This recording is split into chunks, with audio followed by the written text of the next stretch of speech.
Gloria a Dios, gloria a Dios. Salude a su hermano que está a la par suya una vez más, hermano, bienvenido, dele la bienvenida. Gloria a Dios.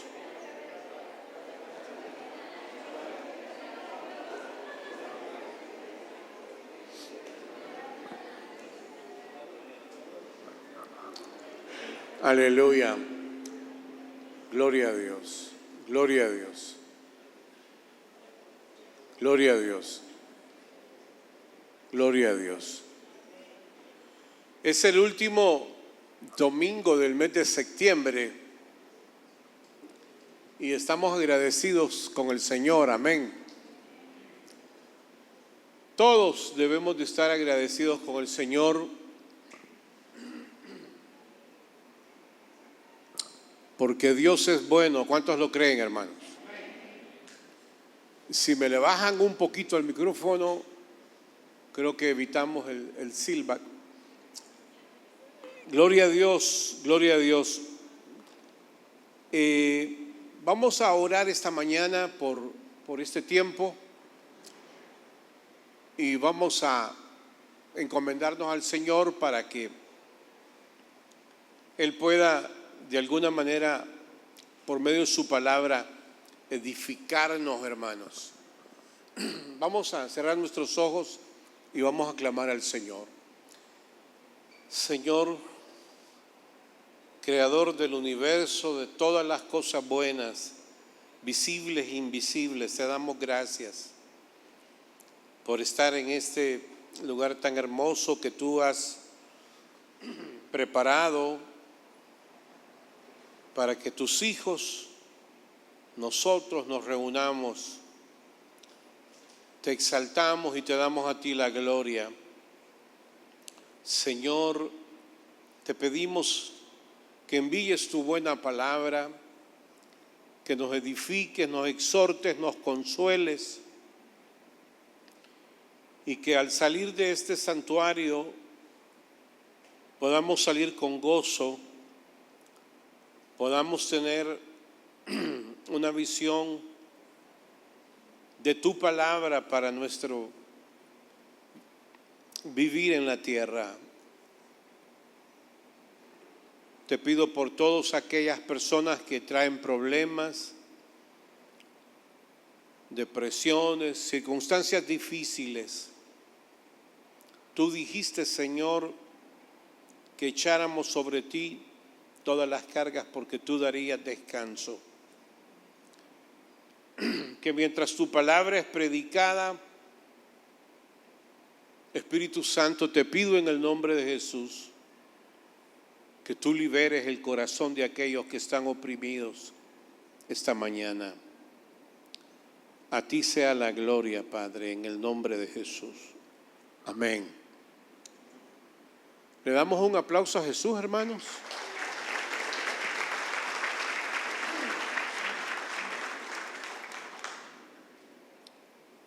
Hay un texto en el libro de Mateo, es con el cual se cierra este capítulo 13. Mateo capítulo 13. Vamos a estar leyendo la Biblia. A ver, Noé, si me pusiste a alguien. Sí, pastor. Gracias. Mateo del versículo 53 al final. Mateo capítulo 13, del verso 53 al 58. Amén, gracias. Ok. Aconteció que cuando terminó Jesús estas parábolas, se fue de allí. Y viniendo a su tierra le enseñaban en las sinagogas de ellos, de tal manera que se maravillaban y decían: ¿de dónde tiene esta sabiduría y estos milagros? ¿No es este el hijo del carpintero? ¿No se llama su madre María y sus hermanos Jacobo, José, Simón y Judas? ¿No están todas sus hermanas con nosotros? ¿De dónde, pues, tiene todas estas cosas? Y se escandalizaban de él. Pero Jesús les dijo: no hay profeta sin honra, sino en su propia tierra y en su casa. Y no hizo allí muchos milagros a causa de la incredulidad de ellos. Gracias. Qué manera de cerrar este capítulo 13, ¿verdad? Más singular. A mí me llama mucho la atención porque en este versículo 58 dice la Escritura que Jesús no hizo ahí muchos milagros a causa de la incredulidad de ellos. Y quiero decirles, hermanos, que el espíritu de Nazaret está vivo todavía. Y cuando hablo del espíritu de Nazaret, me refiero al contexto de esta escritura. Estoy hablando del espíritu de incredulidad. Por eso digo que el espíritu de Nazaret, con el que Jesús se encuentra, está vivo todavía. Y nosotros, con la ayuda del Señor, debemos de erradicarlo. Entonces, esta mañana el tema podría ser erradicando la incredulidad de nuestro corazón. Fíjense que hablar de la incredulidad, hermanos, no es algo grato. No me complace mucho hablar de la incredulidad, porque es ella la que te impide a ti y a mí tantas cosas importantes. Pero esta mañana, a manera de introducción, quiero hablar de dos ejemplos bíblicos antes de que entremos a las citas bíblicas que están por ahí. Quiero hablar brevemente de lo que hace la incredulidad. En el libro de Ruth, la Biblia habla de un hombre llamado Elimelech. Era el esposo de Noemí. Dice la Biblia que este hombre vivía en Belén. Belén significa la casa de pan. Y a esta tierra había llegado un hambre. En la Escritura, en la Santa Biblia, se registran 13 hambrunas. Esta es una de ellas. Hubo hambre en la tierra. Y Elimelech, hermano, se va con sus dos hijos, Anón y Calión, junto con su esposa, Noemí. Y se van a la tierra de Moab, y estando en la tierra de Moab, para hacerlo corto, dice la Biblia que se murió Elimelech. Y se mueren sus dos hijos, Anón y Calión. Y solamente se queda Noemí, Orfa y Ruth, que eran sus nueras. Pero ya habían pasado 10 años con todo lo que estoy describiéndoles. Y lo que llevó a Elimelech a salir de la tierra de Israel fue precisamente su incredulidad. Se va y pensando encontrar un mejor futuro, desafortunadamente encuentra la muerte de él y sus dos hijos. Solamente queda viva Noemí con sus dos nueras. Hay otro caso en la Biblia, es decir, estoy hablando cuando la incredulidad llega. Aquí vemos nosotros en el libro de Ruth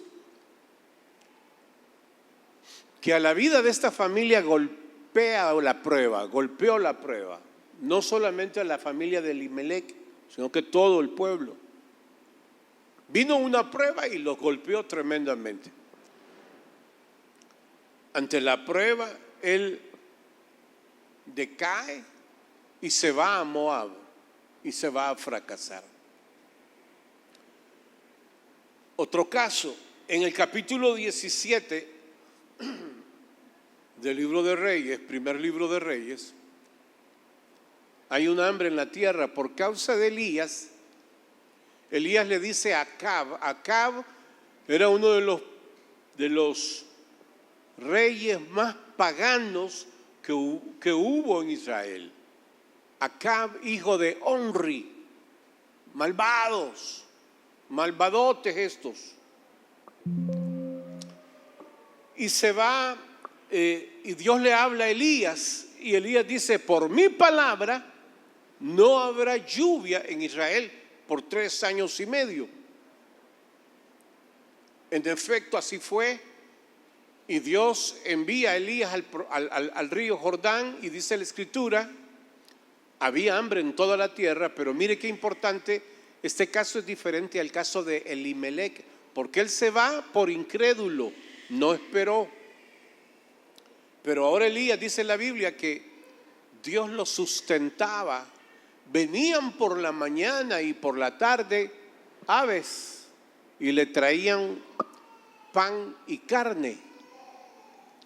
Cuando se seca el arroyo donde Elías está, mire cómo Dios obra, hermano.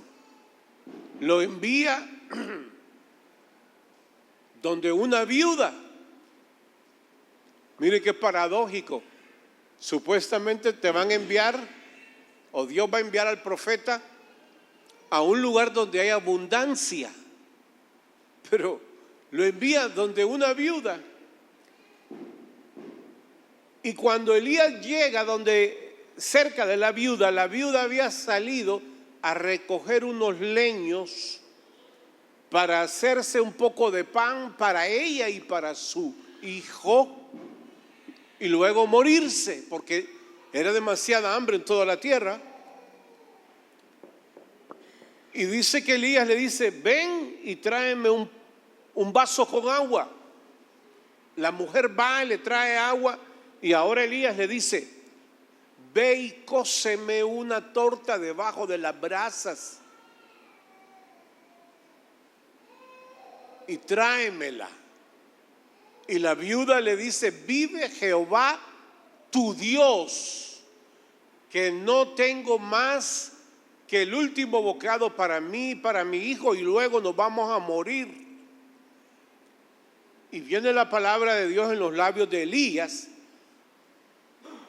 y le dice: vive Jehová y vive tu alma, que la harina de la tinaja donde está no escaseará, y el aceite de la vasija no disminuirá. Y así fue. Por mucho tiempo Elías, la viuda y su hijo estuvieron comiendo de la harina de la tinaja, del aceite de la vasija, y no escaseó, tal y como Dios había dicho. Es decir, hermano, que cuando la tribulación llega, no significa que la mano de Jehová no va a cuidar de sus hijos. Dios siempre va a cuidar de ti. Hay una alabanza muy hermosa de Dani Berríos: Dios cuida de ti. Es hermosa esa alabanza.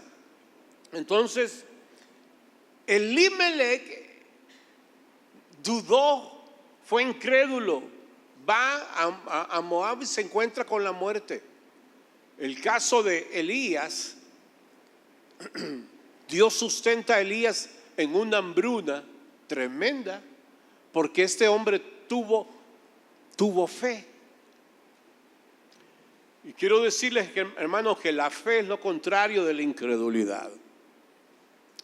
La fe es una decisión por la cual tú debes de ir. También la incredulidad es una decisión. Pero el libro de Hebreos dice: pues la fe habla de 2 palabras: la certeza de lo que se espera, la convicción de lo que no se ve. Dicho eso, vamos a ver el versículo 54 del Evangelio de Mateo. Mateo capítulo 13, vamos a comenzar a leer algunos versículos de los que ya nuestra hermana nos leyó. Vamos a empezar a ver el versículo 54, solamente el 54 del capítulo 13 de Mateo, si es tan amable. Y viniendo a su tierra, les enseñaba en las sinagogas de ellos. Gracias. De tal manera que se maravillaban y decían: ¿de dónde tiene esta sabiduría y estos milagros? Ok. El problema de estos judíos no era la religión, no eran las escrituras. El problema de estos israelitas era contra Jesús, contra la persona de Jesús. Porque Jesús, dice el versículo 53, que Él vino a la tierra de Él. Ya había hablado de las parábolas, entre ellas está la parábola de el grano de mostaza, cómo el reino de Dios se compara con el grano de mostaza que crece, crece, crece. Y ahora llega a su tierra, y cuando Él llega a su tierra, llega a la sinagoga de Nazaret. Jesús siempre hacía eso, hermano. Iba a las sinagogas y ahora va a la sinagoga. Decirles que la sinagoga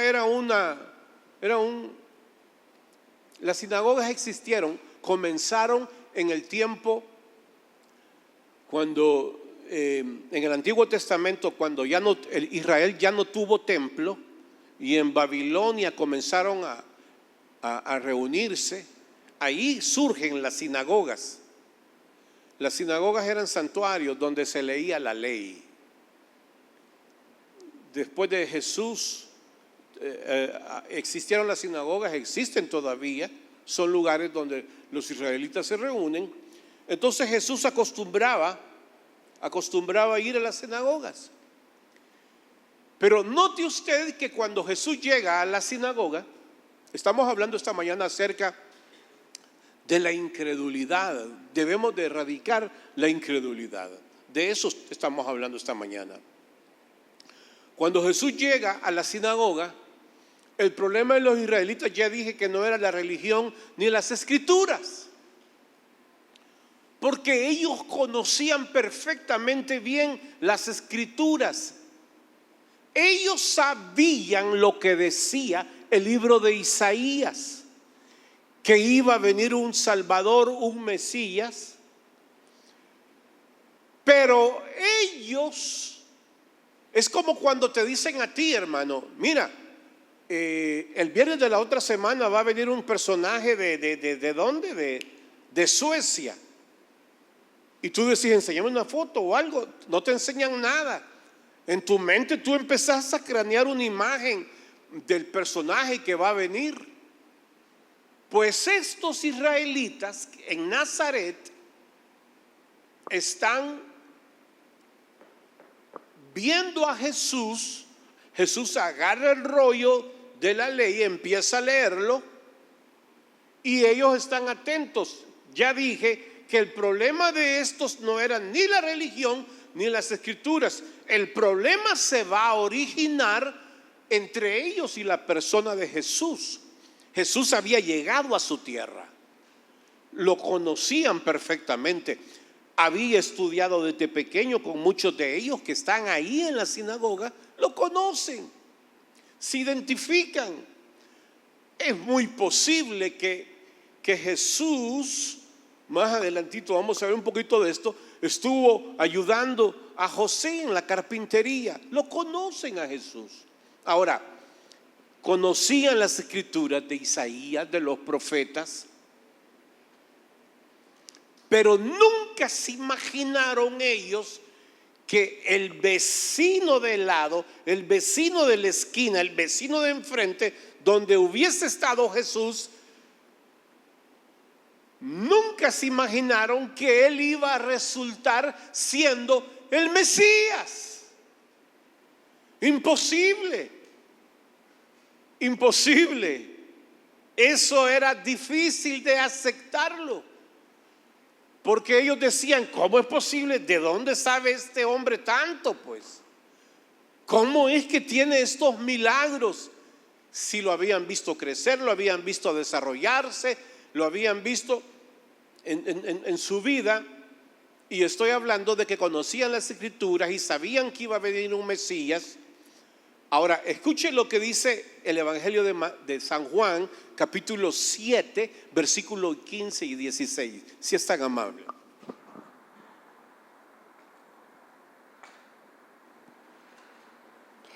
Y se maravillaban los judíos diciendo, ¿cómo sabe este letras sin haber estudiado? Jesús les respondió y dijo, mi doctrina no es mía, sino de aquel que me envió. Gracias. En el capítulo 7 de Juan, a estos versículos, dice la Biblia que los judíos se admiraban. Aquí en este capítulo 7 están en la fiesta de los tabernáculos. Pero todos están sorprendidos. ¿Cómo sabe este tanto? Incluso en el capítulo este mismo 7 de San Juan, los mismos hermanos de Jesús le decían, si tú quieres ser conocido, ve y demuéstrate al mundo. No creían en él. Ahora, escuche lo que dice segunda de Pedro, capítulo 1, versículo 3.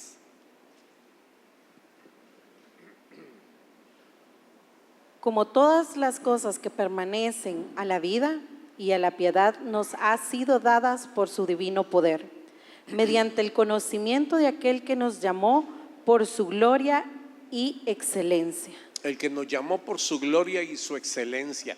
Todas las cosas pertenecen a la vida y a la piedad. Jesús dijo, yo soy la vida.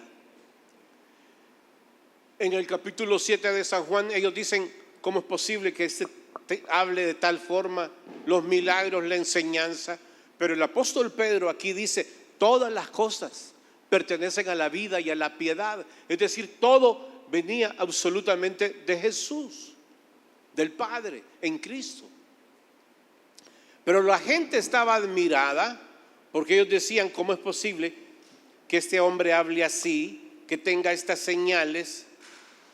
Y aún los seguidores de Jesús en el libro de Hechos, capítulo 4, versículo 13, tenían plasmada la forma de Jesús, los milagros, etcétera. Mire lo que dice el versículo 13 del capítulo 4 de Hechos, por favor.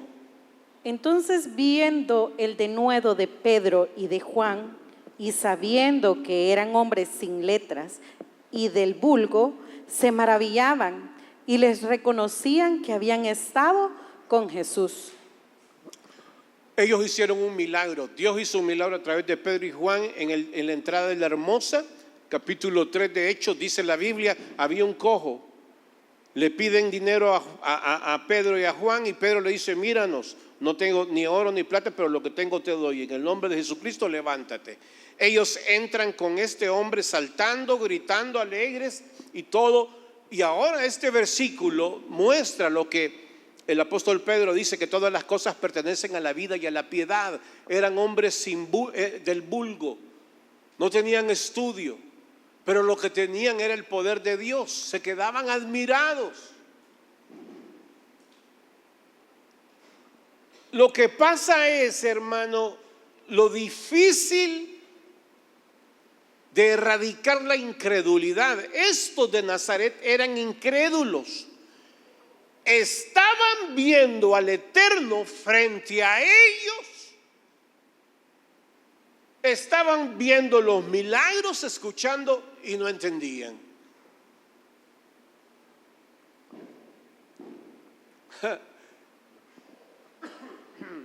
Estaban viendo a Jesús, hermano. ¿Qué pasaría? Permítame ser un poco hipotético. ¿Qué pasaría? Claro, lo que voy a hablar no es así. Pero ¿qué hubiese pasado si a nosotros somos los de Nazaret y aparece Jesús y empieza a hablar y nosotros ok, tiene milagros, ok, nuestro estándar de calificación reúne todos los aspectos, está bien, perfecto, perfecto, tiene esto, tiene esto, tiene esto, todo lo tiene. Pero así eran los de Nazaret, pero ellos no lo estaban viendo, estaba frente a ellos. Como alguien dijera, que yuca. Porque lo estaban viendo, o sea, eso a mí me saca de lo que usted quiera, pues. Porque qué difícil es la incredulidad, hermano. Lo estaban mirando, y por eso el versículo 58 dice: y no hizo ahí muchos milagros a causa de la incredulidad de ellos.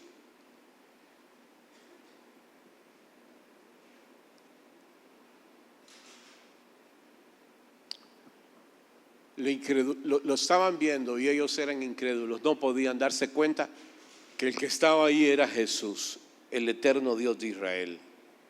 Mire, le voy a decir algo y ponga atención, por favor. A ti te va a pasar lo mismo, hermano. Cuando digo que a ti te va a pasar lo mismo, es muy probable que la gente no cree en ti. Nada. Alguien te puede decir: mira, y ahora te la picás porque decís que ya Dios te perdonó los pecados, porque ahora decís que sos un hijo de Dios, y lo que van a hacer es degradarte con sus conceptos, con sus palabras, y no van a creer en ti. Y una de las cosas que hace la incredulidad es limitarte. Te limita a no desarrollarte en la obra de Dios. Por eso la fe es una decisión. Seguir tras el objetivo si crees que el Señor te ha llamado. Hacer un cambio. Mire, hay un pasaje en la Biblia que a mí me toca, me encanta. Es cuando Dios llama a Moisés. Cuando Dios llama a Moisés, mire, todo lo que Dios tiene, usted no lo sabe. Los cristianos no tienen problemas, hermano. Los cristianos tenemos propósitos, que dentro de esos propósitos van a haber dilemas, van a haber circunstancias que no las entendés. Vos decís: qué difícil, no sé si agarrar para allá, no encuentro el rumbo, no sé nada. Mire, Moisés estaba apacentando en el desierto, estaba cuidando las ovejas de su suegro Jetro, o sea, Reuel, pero se les llamaba Jetro a los sacerdotes de Madián. Estaba apacentando cuando Dios se le aparece en una zarza. Usted conoce la historia. Moisés dice que no, envía a otro, que yo soy tartamudo. Y eso es lo que hace la incredulidad. La incredulidad no solamente te limita, sino que te intimida. Una persona intimidada es difícil de que camine. Tenés que decirle al Señor: Señor, arranca de raíz la incredulidad de mi mente, de mi corazón, porque ni yo me la creo. Hay personas que creen que ya dieron todo en la vida y que ya no van a dar más. Pueden decir mentira. Diga mentira. No, pero dígalo fuerte, hombre. Algunos ni la boca abren. Diga mentira. Más o menos. Pero es mentira, hermano. Hay personas que dicen: mire, yo apenas hice 6º grado, yo no creo, yo soy un bicho bien feo. Algunos así dicen. Me veo en el espejo y yo no la hago. Nadie me hace caso. Lo feo para alguien puede ser lo mejor para otra niña. Hay que tengan esperanza los jóvenes, ¿verdad? Ahora, Moisés, después de tanto pleito, mire, Dios lo envía a Egipto. Esto es increíble. Y yo quiero que te vayas metiendo en esto, porque esta escritura, el libro de Hebreos dice: la palabra de Dios es viva y es eficaz. Dios te agarra. Ojalá que irradiques la incredulidad de tu corazón. porque hay personas, hermano, que están oyendo de que Dios te ha traído, que Dios te va a bendecir, que Dios va a hacer esto y esto con vos, pero no lo creen. Bueno, Moisés va donde el faraón. ¿Qué hubiese pasado si Moisés solamente va con un discurso y faraón le dice, ok, ¿y cómo yo puedo saber que Dios te envió? Y Moisés empieza a querer a convencérselo a pura palabra. No hubiese funcionado, hermano. No hubiese funcionado. Lo que Dios hizo es liberar a Israel. Después de 10 plagas, saca a Israel. Y ahora escuche esto, hermano. Lo que Dios ha hecho aquí en Santana es liberar un pueblo, plantar una iglesia. Ahora, ¿por qué Dios tiene como propósito plantar una iglesia? Porque dentro de esa iglesia, que es esta iglesia, Dios va a levantar ministerios. Me encanta que la gente diga amén a esa palabra. No solamente Dios va a levantar ministerio. Mire, en una iglesia Dios le pone una esposa a un hombre le pone, a una mujer le pone su esposo, viceversa, desarrollan familias. Dios comienza a bendecir la ciudad por medio de una congregación. Dios comienza a levantar ministerios. Es exactamente lo que dice el capítulo 13 del libro de los Hechos, que ahí ministraban a Dios y el Espíritu Santo vino, apártenme a Saulo y a Bernabé para la obra a la cual yo los he enviado. El propósito de Dios de plantar una iglesia, esto no es cuestión de que, mira, a aquel loco se le ocurrió y envía unos músicos que vayan los domingos y ahí van a hacer bulla. No, hermano, no. Dios te va a levantar. Dios va a hacer grandes cosas contigo. El Espíritu Santo va a venir, te va a hablar en sueño. Su Espíritu se va a mover en tu corazón. ¿Por qué yo digo esto? Lo hizo conmigo, lo hizo ayer, lo hizo ahora. Creo que Dios va a hacer con muchos de los que están escuchando a lo largo de toda la tierra el mensaje de los cielos. Mire, yo recuerdo un viaje misionero que en una ocasión hicimos. De una semana fue este viaje a Guatemala. Y nos reunimos en la iglesia, los hermanos del Salvador, los hermanos de Guatemala, para salir a compartir de Jesús a la calle ese día. Y mi esposa debe estar aburrida de oír esta historia, pero nos pasó juntos esto. Y el líder de evangelismo de Guatemala dijo algo bien curioso esa mañana. Estábamos en un lugar muy lindo, se llama, bueno, voy a omitir el lugar, estábamos en las montañas. Y el director de evangelismo dijo, vaya, los vamos a enviar en pareja, salvadoreño con Chapín, y ahí van. Pero oramos y antes de salir el hermano dijo, a la esquina, dice, no vayan a ir a predicar, ahí no vayan. Porque allí hay una bruja que le ha hecho tanto daño a la iglesia. Ahí no vayan, dijo.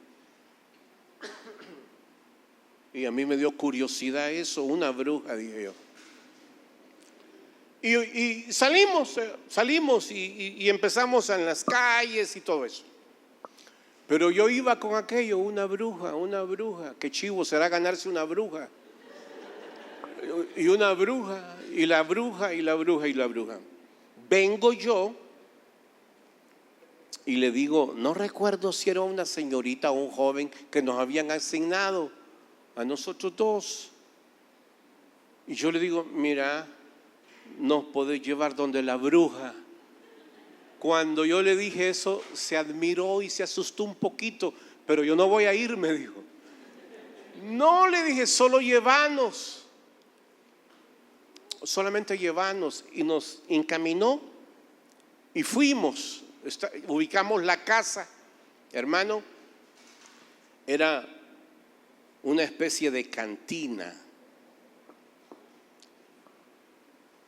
Lo que quiero decirles es esto, hermano: los propósitos de Dios para tu vida tenés que creértelos, porque vos a lo mejor no tenés buenas ideas aquí, pero el Eterno, Él sí abre los cielos y Él abre puertas y rompe lo que tenga que romper para levantarte. Para levantarte. ¿Por qué? Porque es su obra. Y a Él no le importa lo que tú pienses, que estés intimidado. A Él no le importa nada, nada, nada. Cuando Él te va a usar, podés estar muerto ya, papito, Él te levanta. Y agarre vida, mi hijo, agarre vida. Porque va a ser la obra de Dios. Yo recuerdo que fuimos, era una especie de cantina, y el Espíritu Santo había preparado todo esa mañana, hermano. Claro que sí. Era un lugar donde la gente entraba y compraba licor y todo eso. Y entramos con mi esposa. Buenos días. Somos cristianos. La presencia del Espíritu Santo es maravillosa. Y yo recuerdo que ella es la que estaba al frente de ese, era la dueña. El líder de evangelismo dijo, le ha hecho mucho daño a la iglesia. Y yo empecé a hablar con ella de Jesús. Yo sabía que tenía poco tiempo, yo sabía en mi corazón que tenía poco tiempo, y yo comencé a hablarle de Jesús. Me falta una cita de San Juan capítulo 3, ya vamos a leerla. Yo sabía que tenía poco tiempo y comencé a hablarle de Jesús, a hablarle de Jesús. Y en el diálogo que yo tenía, yo le dije, mire, bueno, no era un diálogo, era un monólogo, porque yo era el que estaba hablándole. Pero yo le dije, Jesús la ama a usted y usted necesita al Señor. Exactamente, no recuerdo las palabras, pero yo le hablé del plan que Jesús tiene para todos los hombres. Y nunca voy a olvidar, hermanos, cómo yo le dije que Jesús podía entrar al corazón de esta mujer y que Jesús podía perdonarle todos sus pecados. Antes le decía, y todo lo que le he hecho a la iglesia. No se lo dije. Pero yo le dije, es posible que a nosotros jamás en la vida nos vuelva a ver, pero a mí me encantaría hacer una oración por usted, para que usted le entregue su corazón a Jesús. Y yo recuerdo, hermanos, que yo le extendí la mano. ¿Le gustaría a usted esta mañana entregarle su corazón a Jesús? ¿Por qué no me da su mano y yo voy a orar por usted? A mí me encantaría hacer una oración.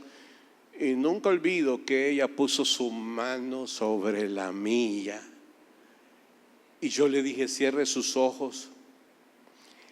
Y le dije, repite esta oración conmigo. Y yo le dije, Señor Jesús. Ella dijo, Señor Jesús. Fue algo tan maravilloso, hermanos. Esa mañana ella le entregó su corazón entero a Jesús. Mi esposa después me dice que tenía los ojos llenos de agua.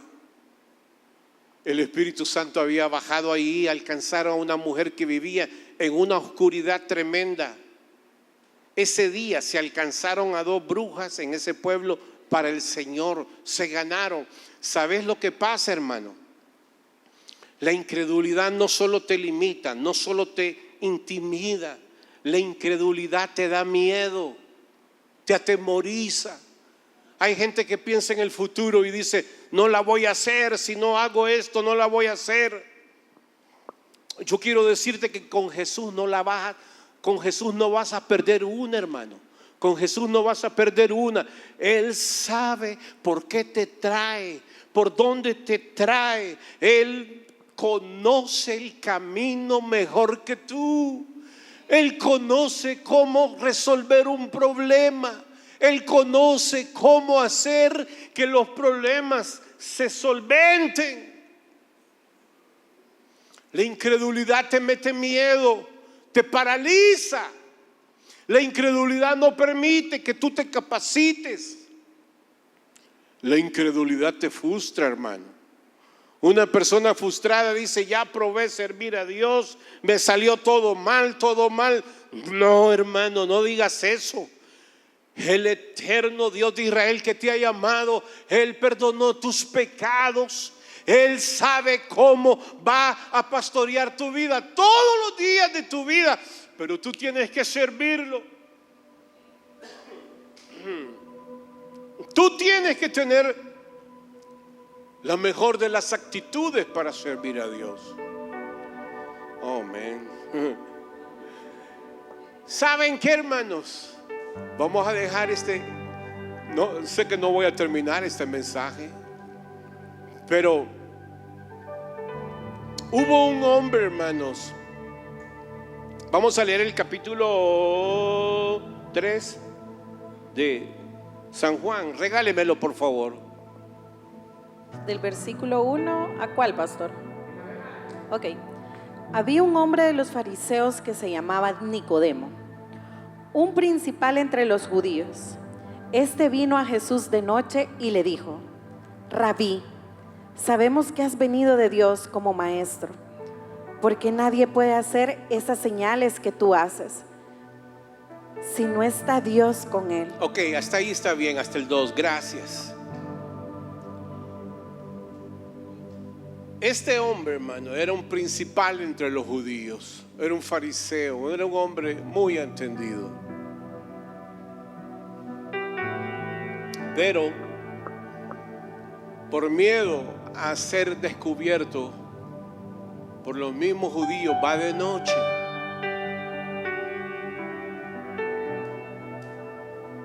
Y él va convencido y le dice: sabemos que nadie puede hacer las cosas, las señales que tú haces si Dios no está con él.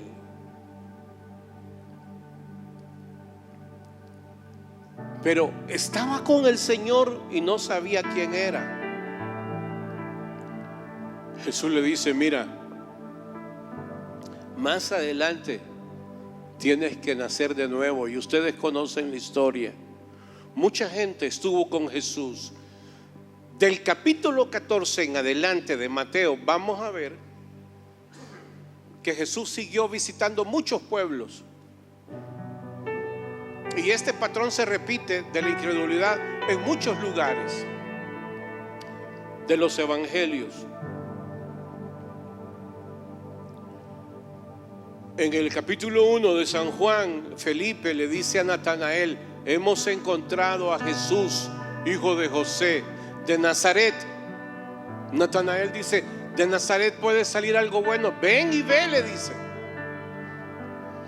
Y cuando Jesús mira a Natanael, le dice: he aquí un verdadero israelita en el quien no hay engaño. Se lo dice a Natanael. Natanael le dice: ¿de dónde me conoces? Jesús le dice: antes que Felipe te llamara, yo te vi cuando estaba bajo la higuera. Y Natanael le dice: Rabí, tú eres el Mesías, el Hijo de Dios. Jesús le responde y le dice: porque te dije, te vi bajo la higuera, ¿crees? De cierto te digo que de hoy en adelante verás el cielo abierto y ángeles que descienden y suben sobre el Hijo de Dios. Eso es lo que te va a pasar a ti. Has comenzado a servir a Dios y Dios va a abrir tus ojos y vas a ver la gloria de Dios. Esto del capítulo 13 de Nazaret, veían a Jesús con los ojos carnales, hermano. Hasta ahí nomás. Y voy a cerrar con una escritura que a mí me impacta. Yo voy a hacer una pregunta y no se sienta mal. No vaya a pecar de humilde, por favor. No vaya a pecar de humilde. Contésteme, pero en su corazón. Y si quieres decir amén, ya es cosa tuya. Pero no peque de humilde con la pregunta que le voy a hacer. ¿Cuántos aquí son incrédulos? Ok, ya contestaste en tu corazón. Posiblemente algunos hayan dicho: yo soy un gran incredulazo. En el capítulo 16 del libro de Marcos, escuche, capítulo, dice que Jesús le dijo a los discípulos: id por todo el mundo y predicad el evangelio. Estoy cerrando ya, pero ponga atención a esto. Jesús no le va a decir a alguien: te vas a ir por todo el mundo y vas a predicar el evangelio. Esa es una camisa bien importante. Pero dice que a sus discípulos, en ese capítulo dice que cuando Él resucitó, dice que a sus discípulos los reprendió por su incredulidad y dureza de corazón. ¿Cómo es posible que un trabajo tan grande se lo dé a unos incrédulos y duros de corazón? ¿Cómo es posible eso? Lo que sí es posible es que Jesús va donde no hay fe, para hacer cosas singulares como las que Él hace. La fe es una decisión, hermano. Si tú has decidido emprender algo, dale, no te desanimes. Tener la certeza que el Señor está contigo y Él te va a ayudar. Aquí posiblemente hayan de toda clase de personas con circunstancias difíciles.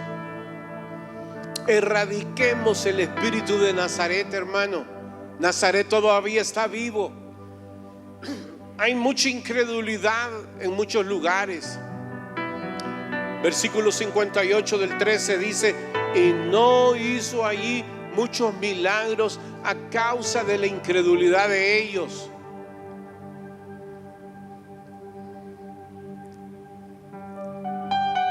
Pero nosotros digámosle al Señor: Señor, aquí estoy yo, trabaja en mí para poder vivir, porque la incredulidad nos impide muchas cosas, hermano. Pueden ponerse de pie esta mañana.